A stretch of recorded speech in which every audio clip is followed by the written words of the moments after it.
Welcome everybody. We start again this morning.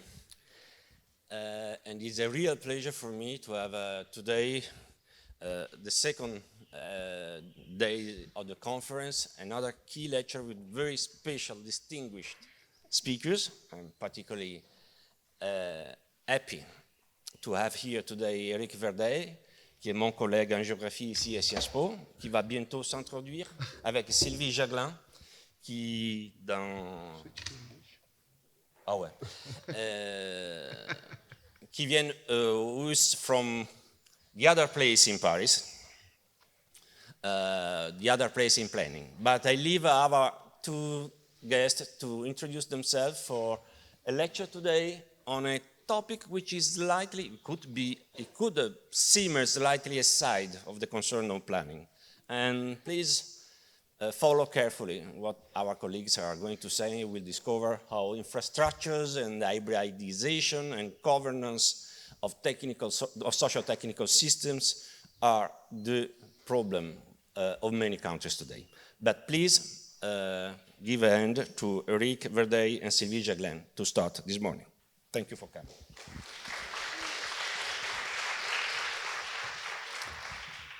Thank you, Marco. So I'm Eric Verdeil. I am a professor of geography here at Sciences Po at the Urban School in Geography and Urban Studies. I am also a member of the research unit, the Center for International Research. For many years, I've been doing research in Middle Eastern cities, specifically Beirut and other cities in this region. Of course, also teaching about European and French cities. So a bit making the bridge between somehow very different situations.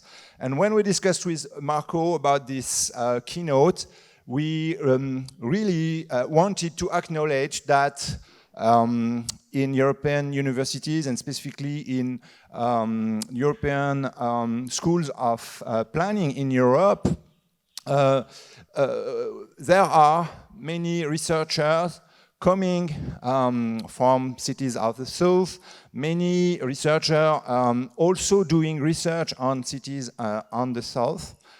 And it was important for us to acknowledge this reality and to have this on mind and to think with this during these keynotes. Therefore, we thought it would be very interesting to invite my colleague Sylvy Jaglin, who is a professor of urban geography at Gustave Eiffel University. That is a university located on the eastern edge of Paris, where she is teaching at the Paris School of Urban Planning, which is the other very big school of planning in Paris and in France. She's affiliated to the research unit LATS, so Laboratoire d'analyse technique territoire société. It's a multidisciplinary social science laboratory who is specializing in the issues of city, territory, space, and production. And our research has focused for now probably over 30 years on network infrastructure in cities from the global south and specifically sub-Saharan Africa. She combines an analysis of socio-technical transformation and territorial public action with a comparative urban perspective. More precisely, her work deals with the management and regulation of network services in cities of the global south, the technical government of developing cities, and the relations between economic emergence, urbanization, and infrastructural transitions. She led or co-led several collective research programs over the years, some of which I also contributed to, like energy trajectories of metropolis in the global south, electric hybrids, emerging forms of the energy transition in cities of the global south, or lately, energy interface function in cities of the global north and south, object, system, actors, professions. This led to numerous very cutting-edge publications, such as the book with Alain Dubresson, ESCOM, Electricity and Technopolitics in South Africa, and a number of articles and chapters, among them recently, electrical hybridization in cities of the South, from heterogeneity to a new conceptualization of energy transition, which I was happy to co-author with her. And also material power relations on and off the grid in sub-Saharan African urban electricity configuration, an essay on hybrid urbanism. All this represents a vast amount of reflections from sub-Saharan cities, but also engaging in comparative approaches, which we thought would be very interesting to test today and to put on discussion today, not only with other cities in the Global South, but also, we think, in the Western context. Therefore, we will have today a conversation. It will be an exchange between us. And I will start by asking a first question, because, of course, there could be like a trap of falling into very strong binaries between cities of the South and cities of the North, or European cities. And so we probably have to think about the challenges that cities share, instead of seeing each cities or each kind of cities on their side. And in particular, we thought that the topic of uncertainties and necessary adaptations to a messy context was something that needed to be taken as something like a common ground. Okay. Thank you, Eric, and hello, everyone. As Eric mentioned, you understand that my own research focuses on sub-Saharan cities, and I will draw today mainly on examples from the electricity sector. I will mention water services from time to time when a cross-sectoral approach seems relevant to understanding the evolution of urban infrastructure, but less than electricity for today. My interest for socio-technical change in uncertain urban environments is less about innovation than on ordinary processes of adaptation of urban infrastructure. So let me start with the obvious. All cities have entered an area of uncertainty, or the 30 turbulent years, to quote urban planner Sylvain Grisot, under the combined effects of climate and ecological crisis. For infrastructure, turbulence means increasing pressure on environmental resources, greater variability and unpredictability of flows against the background of reduced availability of public funds for long-term investment. This context of uncertainty reveals hidden costs associated with centralized monopoly networks, as analyzed by Olivier Coutard and Daniel Florentin. These networks have been an essential part of European urban planning, ensuring the universal and uniform provision of essential services. They also embody what Steve Graham and Simon Marvin describe as the modern infrastructural ideal. But climate and ecological disruptions are leading to a shift in priorities from the goals of universality to those of security, from growth issues to resource conservation, and from a centralized top-down perspective to more local and territorial approach. Infrastructure must therefore be adapted in the broader context of what Martin Drost analyzes as a new regime for urban adaptation. In the face of these challenges, cities in sub-Saharan Africa can provide food for thought. First, because they have long faced chronic unpredictability and uncertainty. Secondly, because the shortcomings of public policies leave a lot of room for private initiatives, both formal and informal. And finally, because the speed of change and the weakness of protections, such as those provided by the welfare state in Europe, have given rise to dynamic local adaptation practices.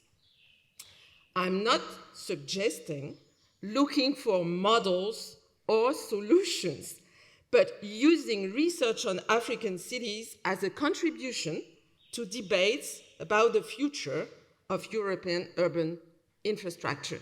That's the program of my talk. Okay, thank you very much, Sylvie. I propose that we organize the conversation around some of these debates that you mentioned. And maybe let's start with the idea of the energy transition. This notion is widespread. We already discussed that a bit with Sabine Ball earlier in this conference. This is widespread in international policy documents, but obviously the African challenges highlight that the quest for decarbonization has to articulate with other imperatives linked to, for instance, poverty or economic growth. So how to do with that? Okay, that's a big challenge. Many people think of Africa as a frugal continent with low per capita energy use and demand and carbon emissions. And this is true, as you can see on the slide. But that does not mean that the post-carbon energy transition will be easy on the continent. Part of the problem is that the international approach is based on empirical data, concepts, and decarbonization targets that tend to overlook the diversity of local contexts, whereas to become a public concern, it needs to be embedded in local issues. And in urban Africa, local energy priorities are to support economic growth and provide universal access to affordable electricity. As a result, the energy transition is seen primarily in terms of increasing generation and extending infrastructures. And to understand why, a few facts are useful. Today, urbanization is mainly a demographic phenomenon of the South in terms of population, with 3.5 billion of the world's urban dwellers, and in terms of growth, between now and 2050, 95% of this growth will take place in Asia, and especially in Africa, where catch-up urbanization is currently the fastest of the world.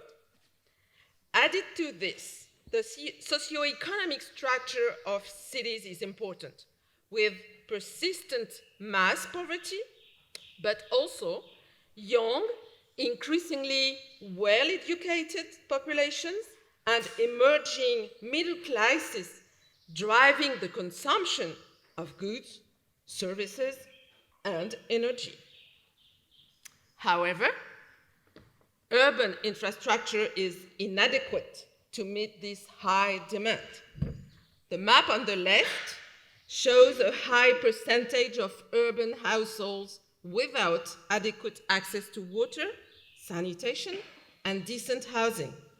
The map on the right indicates an average rate of access to electricity of 78% in urban areas, which is highly overestimated due to system failures. Among other reasons that I don't have time to go into today, These factors explain why, in order to meet urban demand, public authorities and utilities are harnessing all the energy sources at their disposal, whether carbon-based or not. And you can see that on the image. The resulting dynamic is one of a symbiotic accumulation in the sense of the historian Jean-Baptiste Fressos, with a very uncertain trajectory for the phase-out of fossil fuels. So 2 general comments to conclude on that matter and answer your question. Although the post-carbon transition is a widely shared normative goal, included in Africa, it doesn't provide an adequate analytical framework for describing and understanding the processes at work in urban areas. This should encourage to pay more attention to the diversity of local alternatives, alternative pathways to energy change. And I suggest that analyzing our urban infrastructure at urban scale, at our coping with increasing turbulence, provides some interesting insights. Thank you.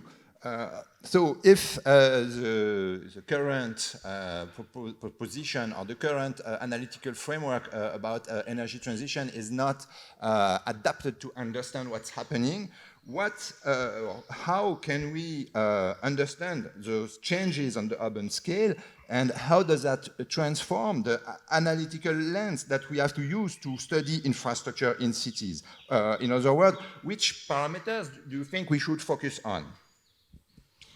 Okay, the research I've been involved in has had to develop conceptual and methodological frameworks that combine, on the one hand, analysis of public policy and urban governance, focusing on the politicization of the electricity issue at urban scale, and analysis of urban infrastructure based on material arrangements and practices of urban consumers in order to understand the heterogeneity of socio-technical systems and the diversity of rationalities at work. The aim was to integrate diffuse, non-institutional electrical transformations into a multi-scalar approach that takes account of more contextual and structural elements. Using this framework, the research highlighted a major driver of change, namely adaptation to short-term unpredictability through strategies of security and flexibility. For network operators, the aim, obviously, is to control the variability of flows in order to protect infrastructure. On the consumer side, the aim is to secure the supply of both water and electricity. In urban spaces, these strategies have 2 manifestations. First, a physical stack of various devices connected or not to the conventional network. They are designed to capture, store, delay, and control flows, as seen here in Cape Town on the left and Nairobi on the right. The second manifestation is the development of decentralized technologies to monitor the use of the different devices, sometimes manually, as in this company in Dakar on the left, so you have to do it, by yourself, and sometimes digitally, as in this house in Stellenbosch, city of South Africa, on the right. These long-established strategies evolve in line with consumers' ability to adapt, technological innovations, and changes in national policies. On the previous slides, as on this one for electricity in Cotonou at the top and water in Niamey at the bottom, we can see that the heterogeneity of infrastructure configurations is driven by makeshift solutions as well as expensive high-tech solutions, that it affects all types of consumers, households and businesses, and all types of urban neighborhoods. Now, to come back to Europe, I think a similar trend towards increasing heterogeneity is seen elsewhere, including in France, albeit probably more discreetly. In the face of water stress, alternative decentralized systems for capturing, recovering, and storing water are multiplying at various scales. And the instability of electricity markets and rising prices are encouraging the development of technical microsystems, such as the mini-grids with islanding capacity described by Fanny Lopez, for example. Hence, the interest in observing the evolution of heterogeneous configurations in places where they have existed for a long time, such as sub-Saharan cities. Okay, so once we take into account this increased heterogeneity of technical systems with this aim of taking into consideration security, heterogeneity, flexibility, what does it change not only for individual practices, but at the scale of the urban infrastructural configuration? Yeah. Our joint research from Eric and I shows that decentralized technologies have a transformative effect on conventional networks through what we call a process of hybridization. This process gives rise to new socio-technical arrangements based on the circulation of technologies, innovations, standards, and operating principles. It is the result of a contradictory dismantling of the barriers between the technical world of the conventional network and the technical world of the decentralized technologies. So I try to synthesize these processes on the slide. The analysis of the resulting hybrid infrastructures is of twofold interest in terms of adaptation issues. First, it shows an unexpected plasticity of the conventional network in cities where it is under pressure. This result qualifies the observation often made in the literature about the obduracy of networked infrastructures and is a call to explore other ways of studying the tension between change and permanence in infrastructure, as suggested, for instance, by Vanessa Castambroto and Enora Robin. By revealing also, this is the second benefit, is that by revealing the systemic effects of multiple individual and collective adaptation strategies, it's a call to their better integration into official transition policies. Well, so there's a new analytical proposal. Now, how can it be used to think the transformation that European cities are currently experiencing? So how can we use this particular framework to rethink the infrastructure in European cities? Okay. So let's start with the future of conventional networked infrastructure.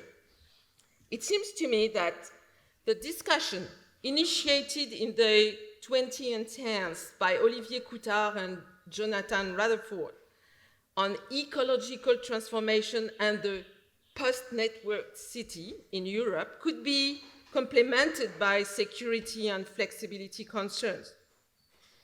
In African cities, as you understand now, the proliferation of decentralized technologies is mainly driven by security concerns, and we see that it challenges conventional networks. To illustrate this point, I will use the case study of electricity in Cape Town, where my empirical evidence is best supported, but further work is underway elsewhere, and notably in Dakar, Senegal.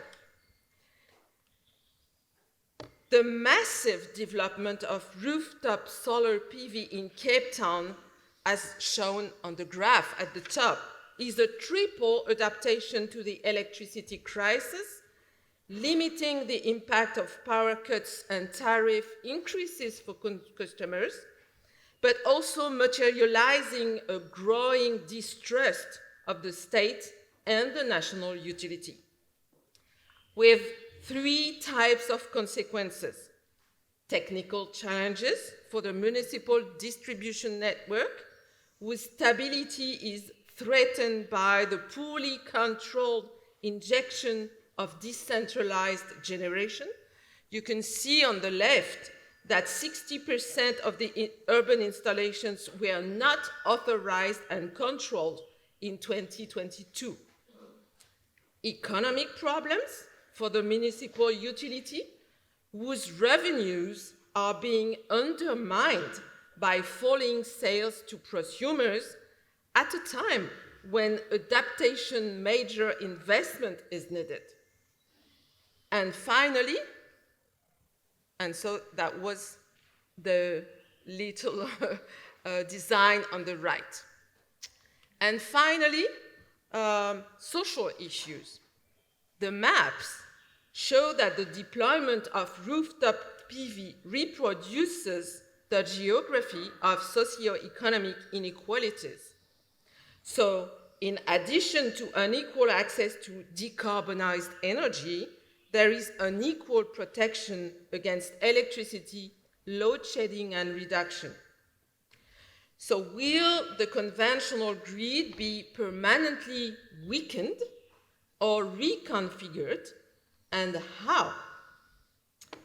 My research in Cape Town points in the second direction, as the decentralization of generation goes hand in hand with a strengthening of centralized flow management. As the massive injection of intermittent renewables increases the balancing requirements of the municipal grid, flexibility has become a strategic issue. It is provided through municipal dynamic pricing for business and large residential customers, through the smart monitoring of the distribution network by the municipal utility, but also by private aggregators, such as Energy Exchange on the slide on the right, who are contributing to what they call a green, reliable, and load-profiled electricity market, but only for an exclusive clientele, by securing transactions through power purchase agreements.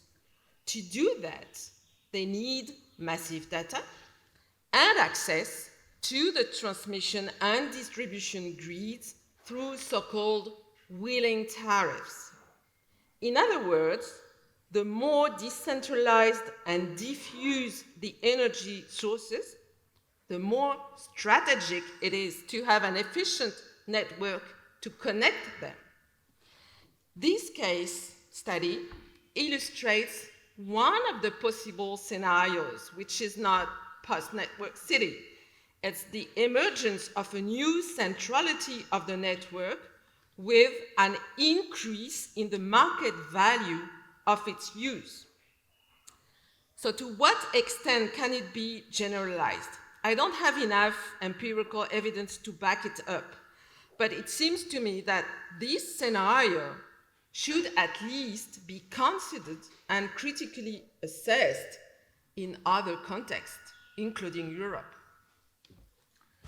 Okay, so after reviewing these technical and economic issues that help to go further in the debate on the post-network cities, what are also the consequences about the governance of decentralized infrastructural system? Yeah, that's a very central issue. In the dominant narrative, the argument is that decentralized technologies and attention to just transition concerns should lead to adaptation strategies that focus on decentralized governance of relocated physical infrastructure. In sub-Saharan Africa, mini networks have been around for a long time. They are developed to increase access to drinking water and electricity. So the motivations here are very different. Nonetheless, the different generations of experiments provide some insight on their development over time. And so it's interesting to look at their track record. I will focus only on electricity mini-grids, which are developing rapidly. First, their governance runs up against overly mechanical assumptions about how to reconcile decentralization and distributive justice. Their business model is precarious, with little or no economies of scale and subsidies. And their tariffs are generally higher than those of the large network for limited services. So for this reason, they are not very popular with poor households. Second, for many actors, developers and consumers, small-scale, decentralized systems are designed to work with rather than against the centralized network. Different types of arrangements that combine the large and small networks have been studied, for example, by Emmanuel Guillou in Senegal and Tanzania, as shown on the slide, with different stages of stability. Lauren Hermanus and Lisa Sirolia go further by arguing that distributed electricity projects in Uganda do not seek to weaken the centralized grid or diminish its importance. Rather, they rework the grid through materiality extensions, network supplementation, and augmentation of demand, electricity demand. These findings suggest that both overly linear interpretations of decentralization and a form of scalar determinism should be treated with caution. The vast majority of Africa's urban population remains strongly attached to the large conventional networks, while small systems have little appeal. Why is this the case if the large network is not meeting expectations? Research shows that local systems transfer the burden of infrastructure, maintenance, and operation, as well as the cost of political organization, to communities that are overwhelmed by the task. They also lack the solidarity mechanisms that would ensure price parity with the large conventional network.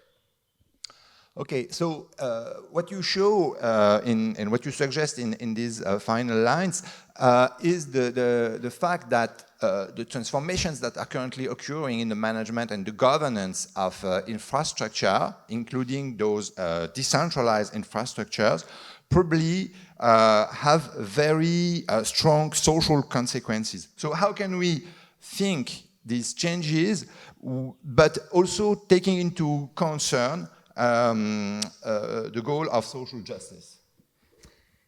And that's, I mean, that's the last point that we are Exactly. going to analyze Okay. in this keynote. Okay. I want to stress that increased turbulence and uncertainty do not level the playing field. African cities show that hybridization is a form of adaptation and a response to the need for flexibility and security, but it is largely left to private initiatives that do not respond to the challenges of inequality and poverty. At the level of individual, households, as well as economic players, capacities are very unequal, and actions taken at that level may even contribute to increased costs for the most vulnerable urban dwellers. This suggests that the main challenge in adapting infrastructure is to respond to environmental change while addressing social and distributional issues.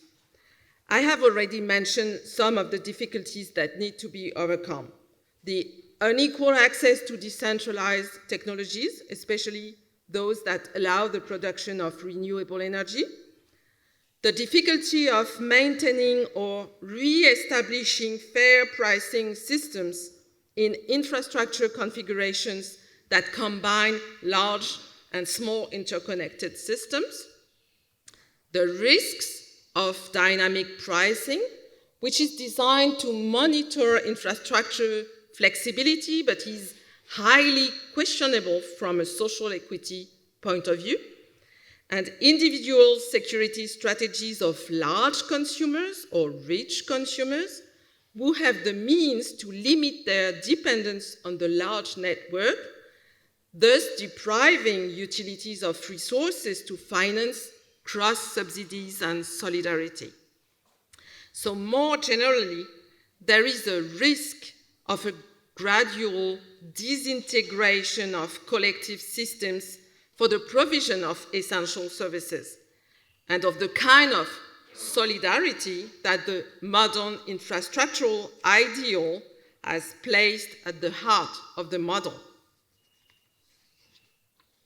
Well, thank you, Sylvie. So I think we are reaching the conclusion. So maybe you have a few concluding words to encompass these views before we give the floor to the audience. Thank you. So I would like to conclude with a general question about planning for the future of European cities. So that's a question for you. In sub-Saharan Africa, heterogeneity and hybridity facilitate horizontal urban expansion by making peri-urban land viable whereas conventional networks are too costly to expand. However, this expansion consumes space, agricultural land, and groundwater resources through private boreholes, and generates waste, including electronic and solar. This situation in Africa is the result of the incompleteness of large networks and the need to deal with uncertainty. In Europe, the promotion of small systems is more the result of environmental and democratic concern. But, and this is my question, does this not run the risk of encouraging diffuse urbanization? And how can urban European planners tackle this issue? Thank you for your attention. Thank you very much.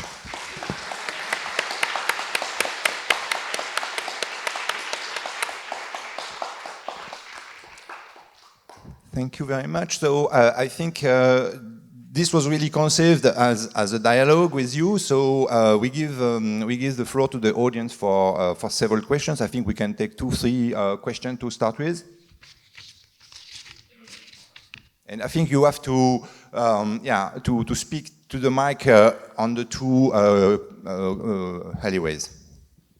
Thank you very very much, Sylvie and Eric, for this interesting discussion. My name is Markus Sepp. I am coming from the other place mentioned by Marco, from the Paris School of Planning. And so I am working on the questions of how uncertainty can be considered as an opportunity for adaptability and crisis preparedness in urban planning. And I was very interested by the concept of hybridization of infrastructure you mentioned. And my question is, does this experience of hybridization have an impact on experimentation in urban planning? So we talk a lot about urban living labs in Europe, and we have a lot of initiatives for testing and experimentation on the decentralized level. So we can also talk about tactical urbanism, for example. So do you think these experiences should go into the way of experimentation in urban planning? Thank you. Thank you. Another question?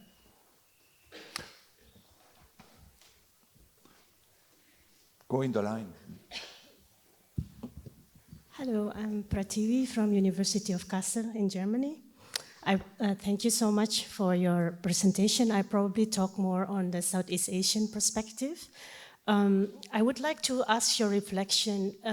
Do we all on this planet has to flush our toilet? And if we need to flush our toilet with drinking water quality, because that's also kind of very high energy, but this infrastructure ideal is somehow still portrayed everywhere. And I wonder how this discussion on standard with policymakers in Africa. And the second thing is that how this hybridization, I agree with you that it's very relevant for Global South, but how this is not splintering the state mandate to provide basic infrastructures. Because what we see in Southeast Asia is that this hybridization is very prone to this financialization of infrastructures. And we know that, especially in the water sector, that Europe is now back to public sector, but the private players need new markets, and we know where they are, and they are kind of quite aggressive in the Global South. Thank you so much. Thank you. I think there was a third question, no? Well, if not, maybe we can, you can go to the mic, please.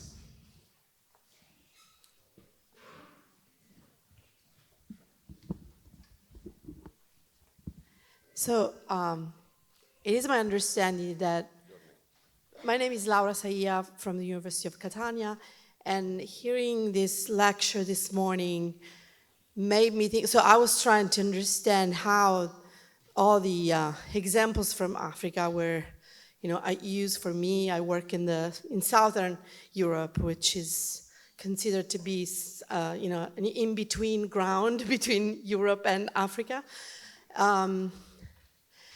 And I was thinking about the debate about the foundational economy. There's a debate in Southern Europe and Europe in general on the fact that, after years of, a variety of things that happen on the ground that really involves the private sector, we should go back to solid infrastructure investments that are for the benefit of all, and we should rely on the public sector because we need somebody that does not expect a return in profit, 5 years from now, but we need, and it sounds like what you're proposing with, hybridization and, that is going to the exact opposite position. And I wonder whether Sylvie has encountered the literature on the foundational economy and whether she has an opinion about that. I'm just curious, and I need to process more of this, but thank you. Okay, thank you. Which literature did you mention exactly?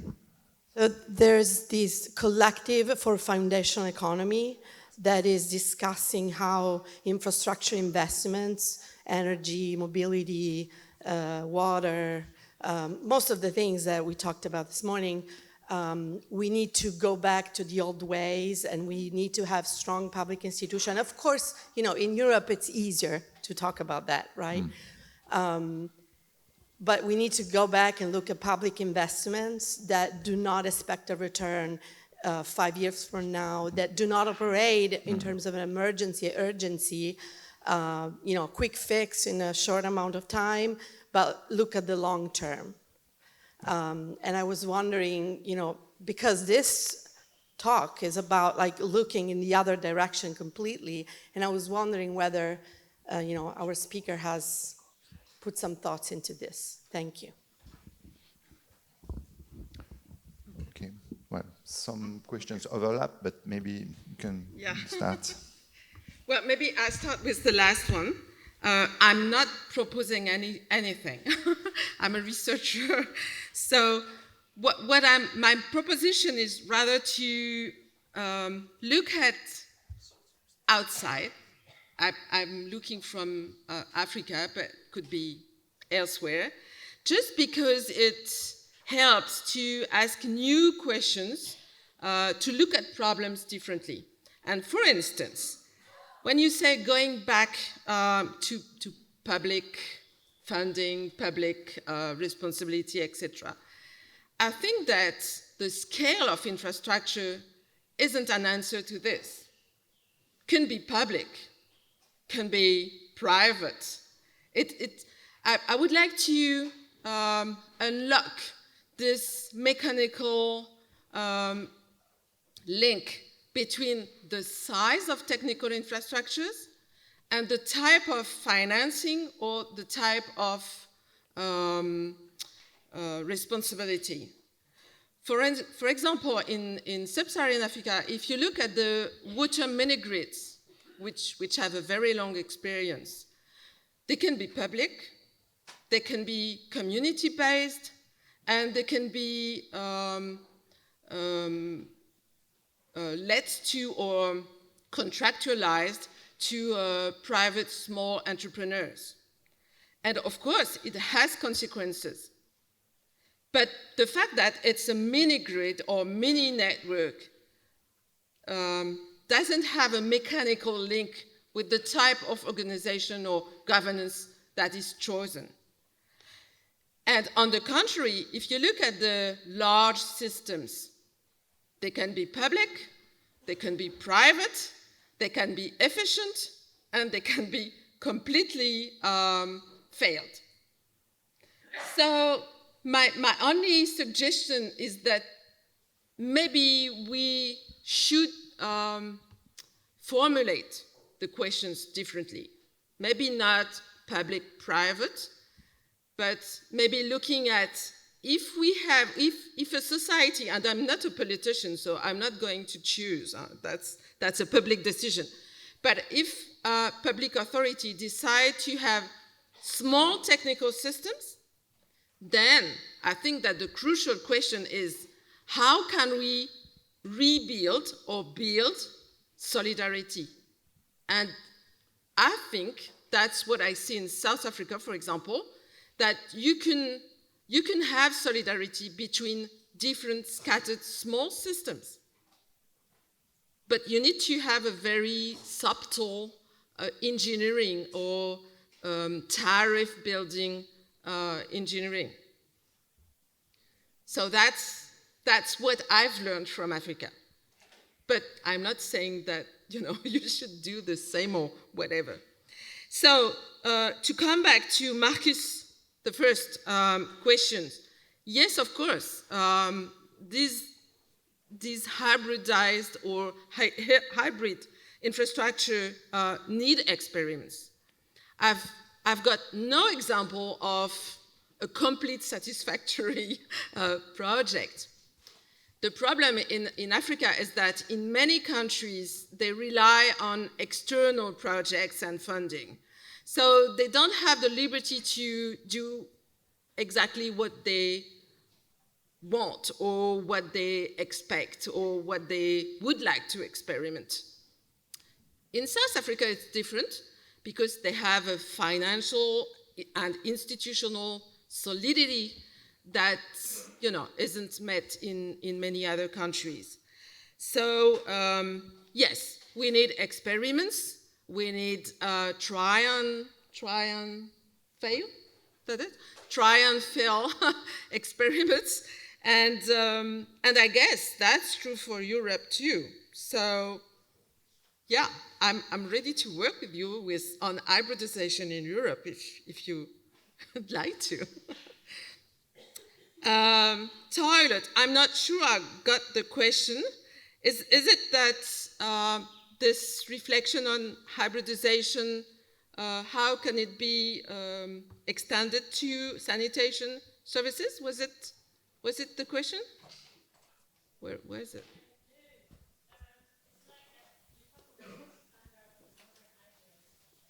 Mm-hmm.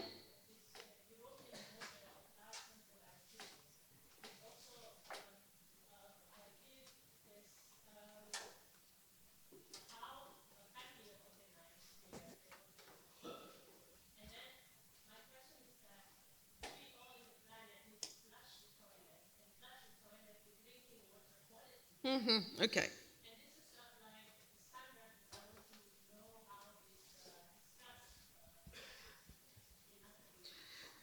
Okay, so situations are very different. In my experience, in many African countries, the problem is not, well, it is sanitation at this plot scale. But the main problem is about what do we do with sludge? So that cannot be an individual solution.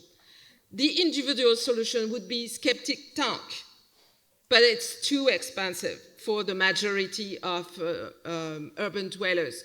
So then we have experiments with platform organization of sludge collection.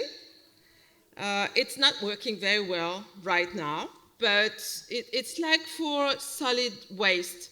So you have this platform organization with different private operators, and then they are controlled, or the places where they are authorized to discharge the sludge is controlled by the municipality. So I guess it's a kind of small network. It's, as I understand it right now in Africa, it's conceived to be virtual marketplace to put these sludge collectors in competition to diminish the prices and the costs. The problems are mainly coordination costs for this type of organization. So I think I'm not very familiar with this type of, with this service, but from what I understand, yes, there are hybridization organization or hybrid type of organization that are experimented in Africa. And as for the financialized, you said, experiments, financialized services, is that the question? I must say that here again, small systems are no less financialized than large utilities. And the best example is about solar individual kit, the electricity or electrification of countries like Kenya or Uganda. It's a pure financialized logic, and it's only individual equipments. So I guess, again, there's no mechanical link between the size of the equipment or physical infrastructure and the type of financing. Well, before giving you the floor again, I want to come back to Marcus Zepp's questions on experimentation seen as tactical urbanism. So tactical urbanism is something that we have seen very much in Europe over the last 15 years, and specifically during COVID times, where solutions presented as emergency and temporary have been in a way tested and in some cases then adopted, like the extension of cycling lanes, which in Paris we have a lot. Certainly that the context of crisis for many infrastructure in cities, and together we know very well the case of Lebanon, for instance. It's interesting because in time of crisis and of crisis that sometimes are lasting for 5-10 years, experimental solutions have the time to become embedded.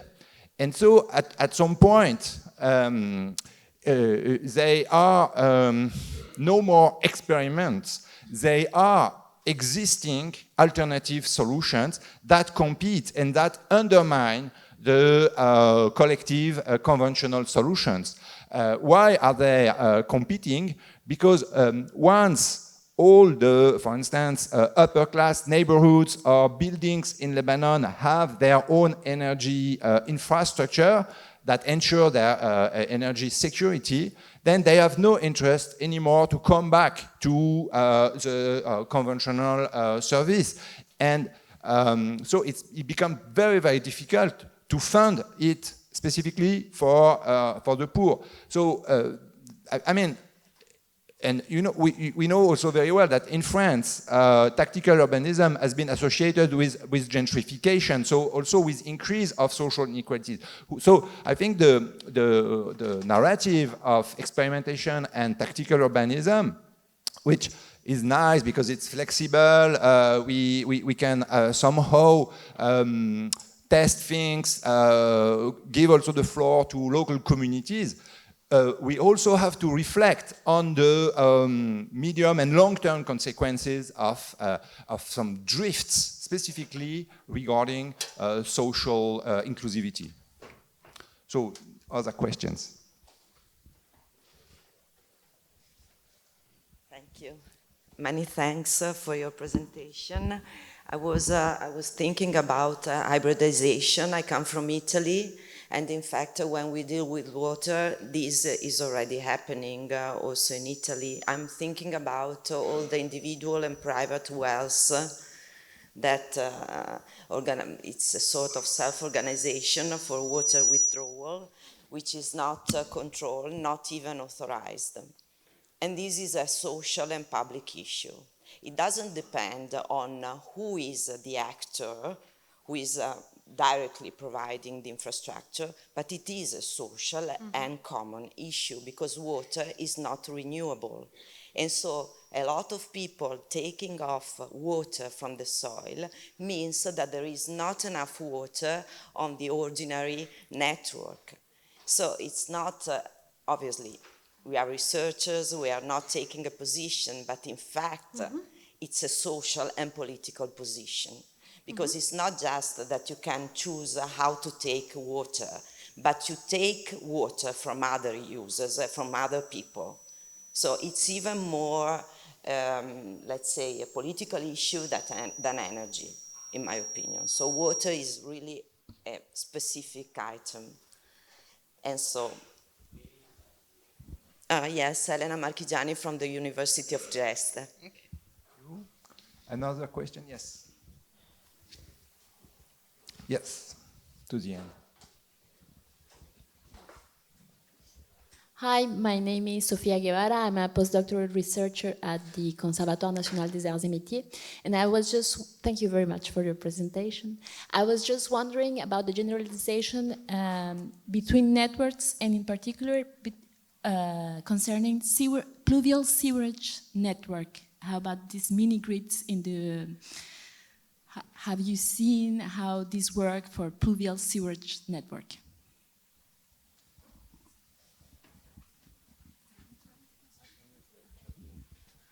Hello. So Nora Hesham from the University of Manchester. I wanted to follow up on the question from Justin as well. Because usually in the Global South, there is always the initiatives from a technical side, but everything bumps into policy and politics because there is a huge lack of policy and there is a huge over-politicization of everything. So in that sense, we sort of cannot decouple politics and policy from the technical distribution of different initiatives. And in that sense, that also feeds into the public versus private funding that we discussed earlier. So it would be okay in contexts such as Europe to go private with certain sectors, but then that would be a political sort of suicide if it would go private in certain contexts in the Global South. So it's an interesting relation between technical versus non-technical. I was wondering on your thoughts on that. Thank you. And the last question for this round. Thank you. My name is Lorena. I'm a PhD student at the University of São Paulo. My question, thank you for this very interesting conversation. My question is about the actors of hybridization. I was thinking, for instance, if the multiplication of donor-funded projects in sub-Saharan Africa also reflects in this multiplication of small networked solutions, and what is your take on that? Thank you. Thank you. So, Sylvie, do you want to start? Yes, I start with Italy.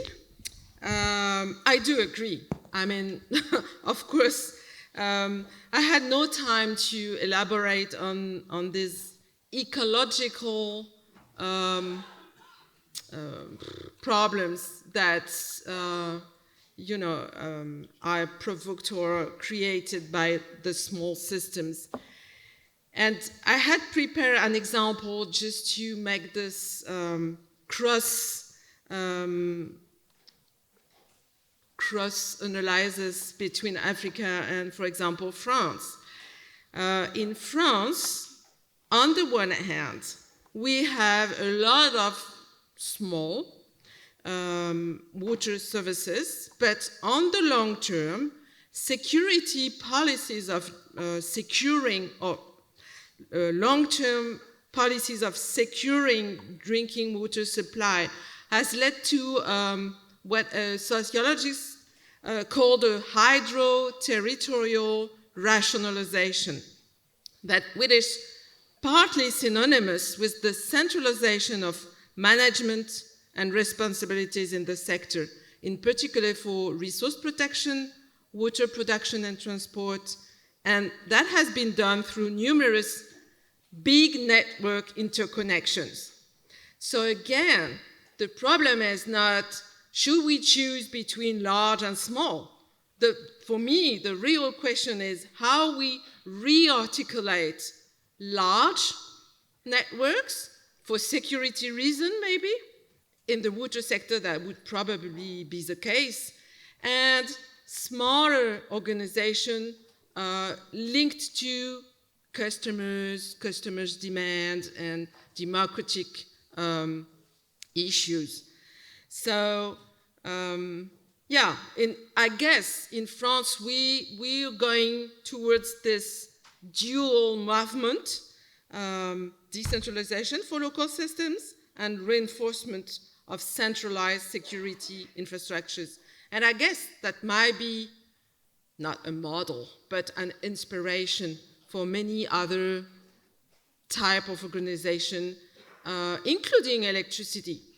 Because in Africa, the vast majority does not have access to even simple solar panels. It's even too expensive for the majority of urban dwellers and especially rural inhabitants. So again, we will probably have to have large solar farms to feed the big network, and then to have smaller organization at the level service. So that's more this, navigating between the scales that seems for me a real challenge. sewage network, yes, again, it's not, I haven't worked for a long time on sewage and sanitation, but yes, we have small networks. They are called condominium networks, and from what I know, they are challenged by exactly the same type of issues that I have described for electricity and water.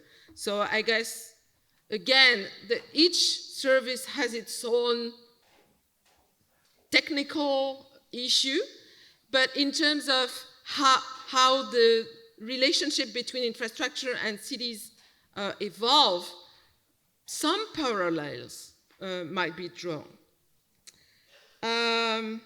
Justice, yeah. My first book was on privatization of water services, so that's a debate I've spent a lot of my life upon. So I came to the conclusion that, at least in sub-Saharan Africa, public sector, public authorities, public policies, at the time we're talking now, are not in a position to respond all the demands. So I'm not in an ideological debate. I'm not saying what I would prefer for myself or for my country as a citizen. I'm just looking at what's happening. Right now, citizens have to rely on many private initiatives, and I would say even market-driven private initiatives. So I'm more interested in reflecting on how can we regulate this private market mechanism or market-private mechanisms. It's not a question of,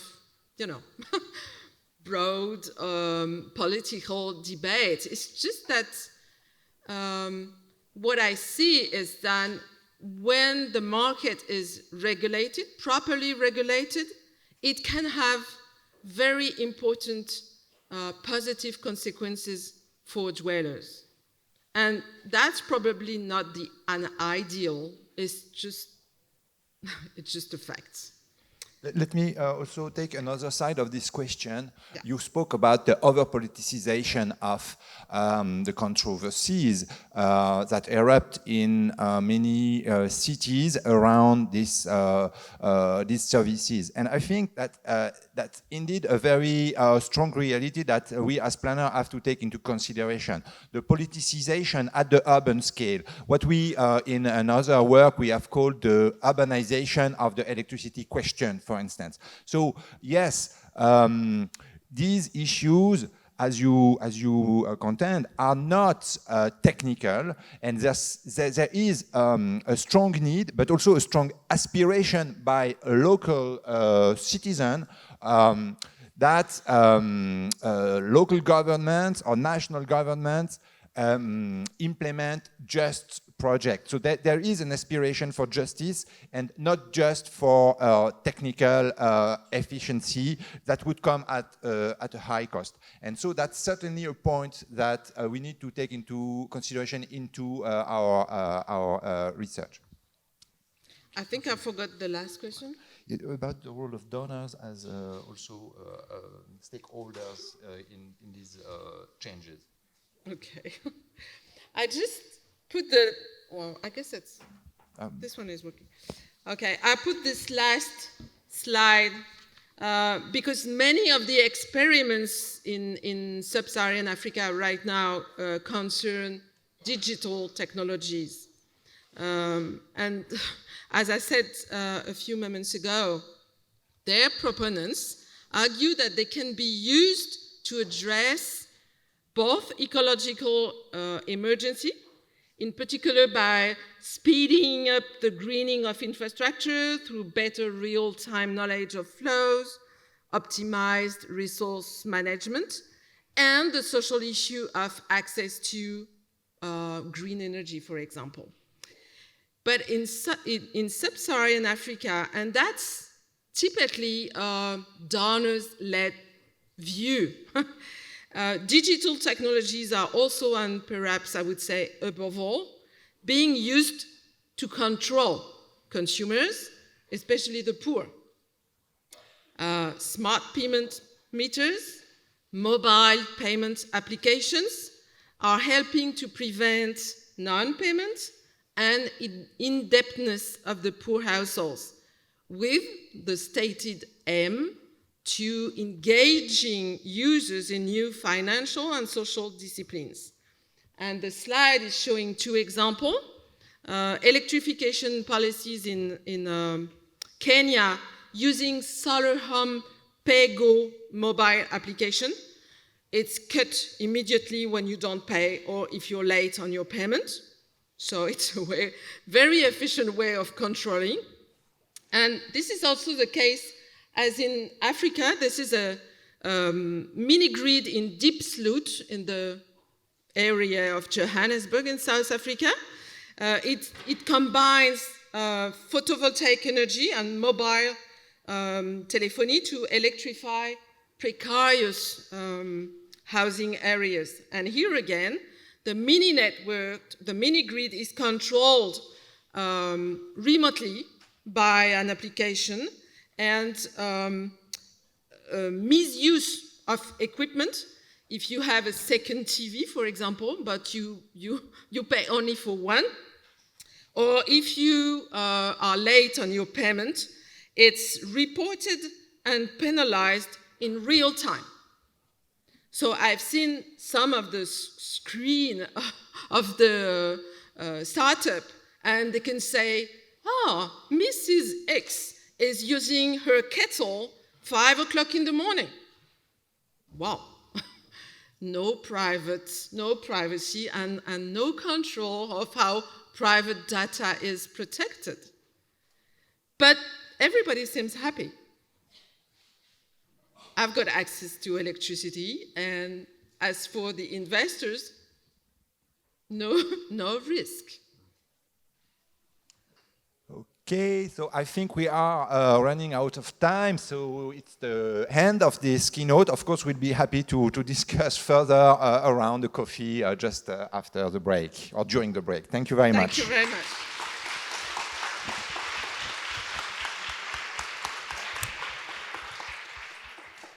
Thank you so much for our speakers today. I remind you that we are going to have the General Assembly of AESOP this afternoon here in the same room, and the celebration of Patsy Healy, which is an integral part of the General Assembly, and regular day tracks. You are get accustomed to the complex geography of Sciences Po. But keep in mind that tomorrow we have the mobile workshop that leaves from here early in the afternoon. And enjoy the day, and the coffee as usual downstairs or in all the buildings. Right.